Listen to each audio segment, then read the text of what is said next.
សួស្តីបងប្អូនទាំងអស់គ្នាស្វាគមន៍សម្រាប់ការវិលត្រឡប់មកកាន់ Channel លោកតា T សាជាថ្មីហើយវីដេអូថ្ងៃនេះគឺខ្ញុំនឹងមកបង្ហាញបងប្អូនទាំងអស់គ្នាពីរបៀបបង្កើត Apple ID អញ្ចឹងបងប្អូនមើល version វាសិនទៅបាទគឺវា version ទាបទេហើយនៅលើ iPhone 12 Pro Max បាទអញ្ចឹងបងប្អូនចុចលើពាក្យ Apple account នៅខាងលើហ្នឹងមកបន្ទាប់មកបងប្អូនមើលមកក្រោមបាទឃើញពាក្យ Don't have an Apple ID ហ្នឹងហើយយើងយកអាក្រោមគេនេះមួយទៀតមកបាទយើងចុចលើហ្នឹងមករងចាំវាបន្តិចមកអាហ្នឹងវាដើរយឺតបន្តិចមកដល់កន្លែងនេះជាកន្លែងដែលយើងត្រូវដាក់ឈ្មោះណាអញ្ចឹងបងប្អូនចង់ដាក់ឈ្មោះអីបងប្អូនដាក់ឈ្មោះនឹងមកបាទយើងធ្វើការដាក់ឈ្មោះរបស់យើងហើយសម្រាប់ខាងក្រោមជាកន្លែងដែលយើងកំណត់ថ្ងៃខែឆ្នាំកំណើតយើងចុច add មកបន្ទាប់មកយើងធ្វើការរើសថ្ងៃទីសិនបាទយើងរើសថ្ងៃទីដែលយើងចង់ដាក់មកបាទប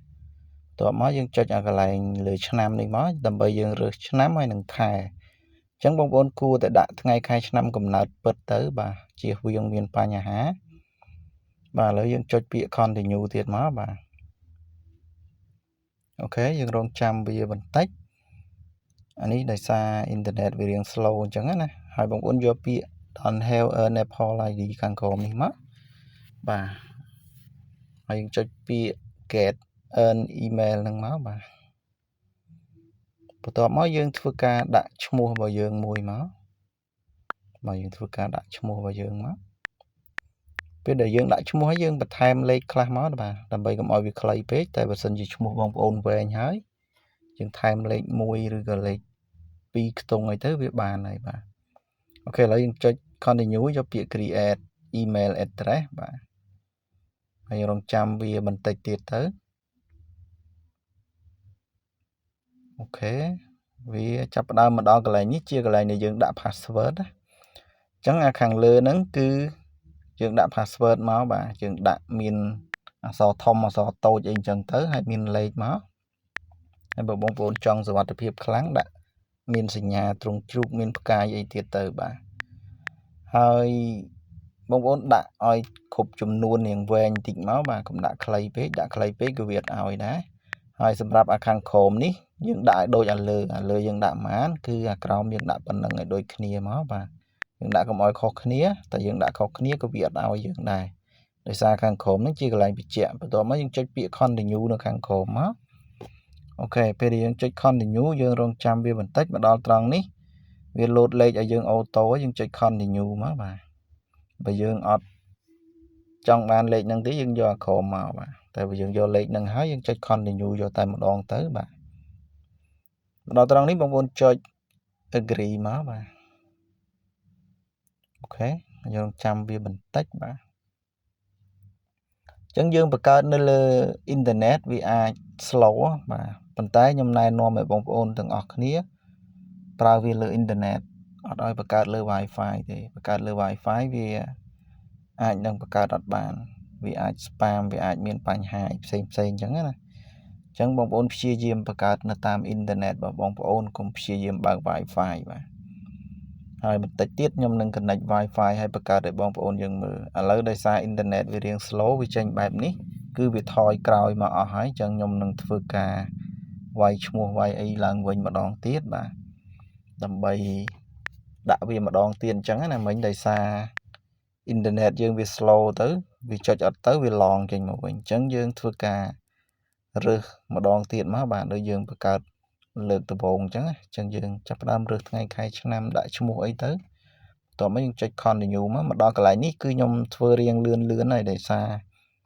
ខ្ញុំបានធ្វើឲ្យមួយសារអញ្ចឹងណាហើយអានេះយើងយកដូចមុនដែរមកបាទ don't have an email address នេះមកយើងចុចលើនឹងមកអូខេអញ្ចឹងយើងចុច get មកបាទអត់ខុសមុនទេគឺយើងដាក់ឲ្យដូចមុនអញ្ចឹងទៅបាទ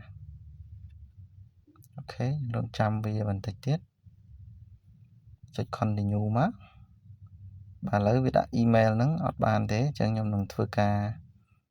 ផ្លាស់ប្ដូរលេខបន្តិចអញ្ចឹងទៅបាទធ្វើការដូរលេខបើសិនជាយើងដាក់ទៅអត់បានណា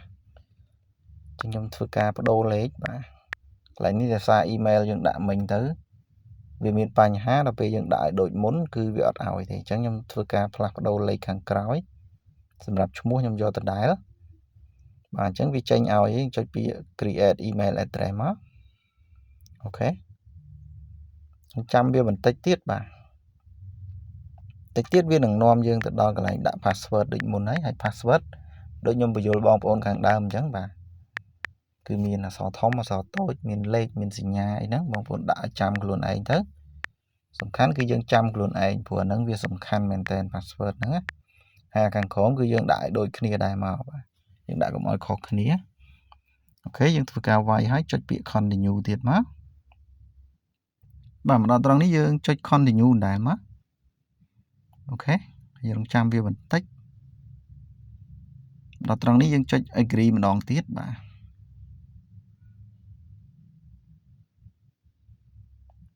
និយាយទៅបើអ៊ីនធឺណិតយើង slow ក៏ដោយយើងព្យាយាមបង្កើតនៅលើអ៊ីនធឺណិតយើងកុំព្យាយាមបើក Wi-Fi កាលណាយើងបើក Wi-Fi វាអាចនឹងបង្កើតអត់បានទេគឺហានិភ័យច្រើនអញ្ចឹងបង្កើតទៅវាមានបញ្ហាមកគឺវាអត់ឲ្យយើងបង្កើតទៅមុខទៀតទេតែបើយើងបង្កើតនៅលើអ៊ីនធឺណិតវារៀង slow មែនប៉ុន្តែភាគរយខ្ពស់គឺ 90% ដែលយើងអាចបង្កើតបានណាអូខេឥឡូវវាចាប់ផ្ដើម sign in account យើងចូលទៅក្នុង setting និង App Store របស់យើងហើយសម្រាប់ការបង្កើតបែបនេះគឺវានឹងជាប់ iCloud ប៉ុន្តែបងប្អូនបាច់ភ័យទេយើងអាច sign out វាចេញវិញបានទេកន្លែងហ្នឹងណាអញ្ចឹងឥឡូវបងប្អូនយើងឃើញហើយនេះតិចទៀតវា load ជាប់ iCloud ហើយឥឡូវហ្នឹងទូរស័ព្ទយើងគឺបានជាប់ iCloud ហើយណាការបង្កើត Apple ID របស់យើងគឺបានជោគជ័យហើយទូរស័ព្ទយើងក៏ជាប់ iCloud ដែរប៉ុន្តែបងប្អូនកុំយល់ច្រឡំដោយសារយើងបង្កើត Apple ID ហើយ iCloud ហ្នឹងតែមួយទេវាដូចតែគ្នាទេពេលដែលយើង sign in វានឹងក្នុង setting វានឹងជាប់ iCloud តែយើងមានវិធីសាស្ត្របាទឥឡូវខ្ញុំដោះ iCloud ចេញសិនបាទខ្ញុំចុចពាក្យ sign out ហ្នឹងមកអូខេយើងរងចាំវាបន្តិចយើងចុច sign out ម្ដងទៀតមកបាទអូខេចាំបន្តិចមកបន្ទាប់មកវាពេលដែលយើងចុច sign out វានឹងឲ្យយើងវាយ password ដែលយើងបានដាក់មិញហ្នឹងហើយឥឡូវខ្ញុំសុំធ្វើការភ្ជាប់ Wi-Fi ឲ្យបងប្អូនយើងមើលឲ្យវារៀងលឿនបន្តិចប៉ុន្តែចាំមើលពេលដែលខ្ញុំភ្ជាប់ Wi-Fi វាអាចនឹងមានបញ្ហាឬក៏អត់ប៉ុន្តែភាគរយច្រើនណាស់ដែលវាមានបញ្ហាពេលដែលយើងភ្ជាប់ Wi-Fi អូខេឥឡូវខ្ញុំសុំធ្វើការដាក់លេខកូដ Wi-Fi ខ្ញុំសិនបាទអូខេបន្ទាប់ពីយើងដាក់លេខកូដហើយយើងចុច join វាមកដើម្បីភ្ជាប់ Wi-Fi អូខេឥឡូវ Wi-Fi យើងគឺបានជាប់ហើយខ្ញុំនឹងចូលទៅកាន់កន្លែង iCloud វិញដើម្បីយើង sign out វាចេញណាបាទឥឡូវយើងចុច sign out មកហើយមកដល់ត្រង់នេះវានឹងឲ្យយើងវាយ password Apple ID ដែលយើងបង្កើតមិញហ្នឹងអញ្ចឹងបងប្អូនធ្វើការវាយវាចូលមកបងប្អូនវាយកុំឲ្យខុសវាយខុសក៏វាអត់ឲ្យដែរពេលដែលបងប្អូនវាយហើយបងប្អូនក៏លេខទៅមើលខាងលើផ្នែកខាងស្ដាំឃើញអក្សរហ្នឹងយើងចុចលើហ្នឹងទៅហើយមកដល់ត្រង់នេះយើងចុចឲ្យកន្លែងផ្នែកខាងស្ដាំហ្នឹងមួយទៀតមកខាងលើហ្នឹងបាទហើយចុច sign out ពណ៌ក្រហមហ្នឹងមកហើយវាចាប់ផ្ដើម remove iCloud data ចេញពីទូរស័ព្ទរបស់យើងហើយយើងគ្រាន់តែរងចាំវាទៅឥឡូវ iCloud គឺយើងបានដោះចេញពីទូរស័ព្ទយើងរួចរាល់ហើយអញ្ចឹងបងប្អូនយើងអាចមើលបាននេះអញ្ចឹងដើម្បីកុំឲ្យជាប់បងប្អូនចូលទៅកាន់ App Store របស់បងប្អូនមកបាទហើយយើងធ្វើការវាយ account របស់យើងចូលទៅបាទឥឡូវវា load បែបនេះខ្ញុំសុំ clear ចេញសិនតាមពិតវា load បែបនេះគឺវាឲ្យយើង sign in ហើយប៉ុន្តែទូរស័ព្ទបងប្អូនខ្លះអត់ចេញទេអញ្ចឹងយើងចុចក្បាលមនុស្សផ្នែកខាងស្ដាំហ្នឹងទៅវាចេញបែបនេះមកហើយបាទអញ្ចឹងខ្ញុំចុចកន្លែងនេះវា load verify account យើងតែខ្ញុំចុចបែបហ្នឹងសិនហើយខ្ញុំអូសវាចោលបន្ទាប់មកខ្ញុំបើកវាម្ដងទៀតហើយយើងចុចលើពាក្យ sign in នៅខាងលើហ្នឹងមកយើងធ្វើការវាយ Apple ID ដែលយើងបានបង្កើតមិញចូលមកបាទអូខេធ្វើការវាយចូលមកបាទ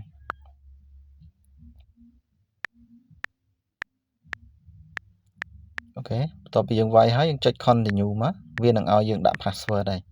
អញ្ចឹងយើងធ្វើការវាយ password Apple ID ដែលយើងបានបង្កើតមិញនឹងចូលមកអូខេពេលដែលយើងវាយ password ឲ្យអស់បងប្អូនចុច continue នៅខាងក្រោមបងប្អូនក៏លេចមកមើលខាងក្រោមទៅនឹងឃើញពាក្យ continue ហើយយើងចុចលើពាក្យ continue នឹងមកយើងចាំមើលបាទគឺវាចេញបែបនេះនៅពេលដែលយើងប្រើ Wi-Fi គឺវា error បែបហ្នឹងហើយ បងប្អូនអត់អាច verify លេខទូរស័ព្ទបានទេបងប្អូនចុចសាកមើលគឺវាអត់ឲ្យទេ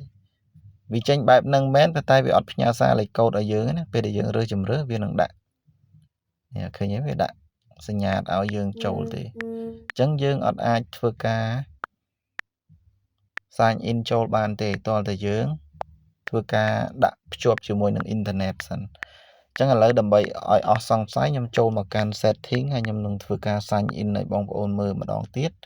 ចាំមើលថាតើយើងអាច sign in បានអត់ប៉ុន្តែ 100% គឺដឹងតែអត់ហើយឥឡូវយើងធ្វើការដាក់ password មកហើយវីដេអូកន្លែងនេះវារៀងវែងបន្តិចដោយសារខ្ញុំចង់បញ្យល់បងប្អូនពីបញ្ហាដែលយើងបានជួបប្រទះពួកបងប្អូនយើងភាគច្រើនគាត់បង្កើតអត់បានទេហើយបើបងប្អូនយើងបង្កើតអត់បានចង់ឲ្យខ្ញុំបង្កើតឲ្យក៏ខ្ញុំមានទទួលបង្កើតដែរប៉ុន្តែតម្លៃវាល្មមអាចទទួលយកបានអញ្ចឹងណាដោយសារបងប្អូនយើងដឹងស្រាប់ហើយ Apple ID គឺបាក់បង្កើតហើយអញ្ចឹងមកដល់កន្លែងនេះក៏វាអត់ឲ្យយើង verify លេខទូរស័ព្ទដែរវាអត់ផ្ញើសារលេខកូដឲ្យយើងទេបាទខ្ញុំយកផ្ញើ again អីក៏វាអត់ដែរបាទឥឡូវវាចេញបែបនេះហើយគឺវាចាប់ផ្ដើមមានបញ្ហាហើយអញ្ចឹងដើម្បីកុំឲ្យខាតពេលយើងធ្វើការបិទ Wi-Fi ចោលបាទបន្ទាប់ពីយើងបិទ Wi-Fi បងប្អូនយើងចាំមើលតិចទៀតបាទយើងឲ្យវាផ្ញើសារ again ណា